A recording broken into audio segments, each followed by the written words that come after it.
Nah, saudara, kita hidup pada akhir zaman. Kita perlu kuat dan teguh pada akhir zaman ini. Bagaimana kita harus hidup pada akhir zaman ini, akhir daripada akhir zaman ini, di mana dunia sudah dipenuhkan dengan dosa, penuh dengan stres, saudaraku, penuh dengan pertengkaran, penuh dengan kepalsuan. Kita banyak mendengar hal-hal tersebut di TV, di radio, di koran-koran, majalah-majalah, mass media, saudaraku. Kita bisa mengambil kesimpulan beritanya, berita yang negatif, yang menakutkan, yang suram, berita kejahatan, berita kekejaman, dan lain sebagainya, saudara.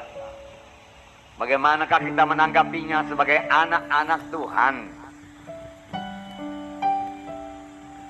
Berita itu betul, saudaraku.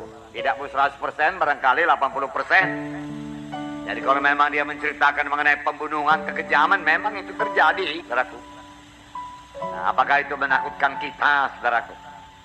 Saudara, sebagai anak-anak Tuhan, selain daripada memandang kepada segala perkara yang terjadi di dunia sekarang ini, segala kejahatan, ya, segala dosa yang bertambah-tambah, ya, kita juga harus memandang dengan iman.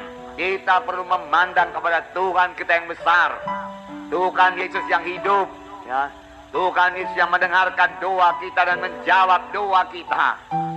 Kita perlu memandang kepadanya dan bersekutu erat dengan Dia pada akhir zaman ini. Kita perlu mematuhi Tuhan kita itu. Kita perlu mendengar suaranya, saudaraku, supaya kita jangan, ya, dikuasai oleh suara-suara dari dunia ini saja yang bisa membuat kita capek, lelah, khawatir, takut. Lalu kita mulai merasa, kalau keadaan sudah begini nggak mungkinlah kita mengerjakan pekerjaan Tuhan lagi. Itulah maksud si setan. Dalam beberapa minggu ini kita mendengarkan firman Tuhan bahwa setan memberikan kekhawatiran, ketakutan, kelelahan, pikiran-pikiran negatif kepada kita, supaya kita mulai menyerah. Nggak bisa lagi saya mengerjakan pekerjaan Tuhan, nggak bisa lagi aku melayani. Nah, itu pikiran daripada setan, strategi setan. Tapi saya juga sudah mengatakan kepada saudara bahwasanya setan tidak berhak atas pikiran saya, setan tidak berhak atas pikiran saudara. Bukan dia mengendalikan pikiran kita. Dia memang bisa menguasai pikiran kita sepanjang kita mengizinkannya. Kita terima buah pikirannya, kita terima suggestion-nya, sarannya, ya, kita terima sarannya, kita okekan, ya. Lalu saudaraku, dari situ dia bisa membuat kita khawatir, takut, tidak berani bergerak, tidak berani menginjil.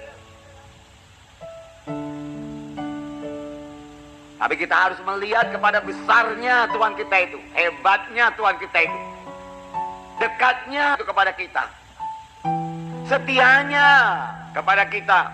Dia tidak pernah meninggalkan kita, tidak pernah membiarkan kita. Kita harus memandang kepadanya. Jadi kita lihat dari segi iman, segi firman Tuhan, dengan memandang kepada kebesaran Tuhan. Kita lihat dari segi rohani.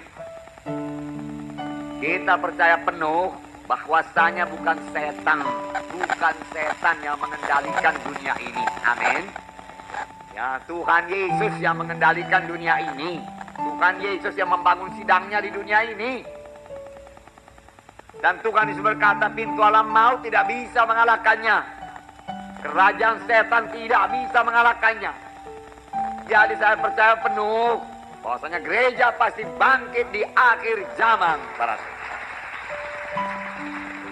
Bertambah jaya di akhir zaman, bertambah besar, bertambah suci, ya, bertambah dewasa di akhir zaman ini, bertambah-tambah mengerti, menyambut maksud dan menyambut kehendak Tuhan, bertambah-tambah penuh dengan Roh Kudus di akhir zaman, sehingga dia bertambah-tambah mampu mengerjakan pekerjaan Tuhan, bertambah-tambah mengerti mengerjakan pekerjaan Tuhan di akhir zaman ini. Itu berarti saudara dan saya harus bertumbuh. Amin, saudara. Nah, Maurice Cerullo pernah berkata, don't look to the bigness of your problem, look to the bigness of your God. Beri tepuk tangan. Haleluya. Kapan problem, persoalan mulai datang, nampaknya hebat, nampaknya besar. Lihat Tuhan yang jauh lebih besar daripada persoalan saudara.